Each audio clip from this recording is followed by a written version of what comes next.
pizza is delicious, my favorite food around. So I walked into a pizza store, my favorite one in town. I walked up to the counter and said, "One pizza, please." He said, "Here's your pizza with lots of extra cheese. The pizza looks so good." I said, "Oh, thanks a bunch." He answered, "You're welcome, now go enjoy your lunch." And as I turned around, a man comes through the door. We bumped into each other, now my pizza's on the floor. Oh, yeah, yeah, yeah, yeah, yeah, yeah, yeah, yeah, yeah, yeah, yeah, vey.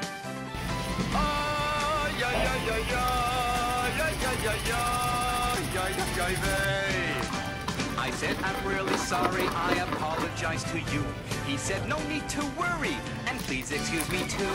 So I went back to the counter and said, "One pizza, please." He said, "Here's your pizza with lots of extra cheese." And as I turned around, I looked both far and near. No one was behind me, the coast was crystal clear.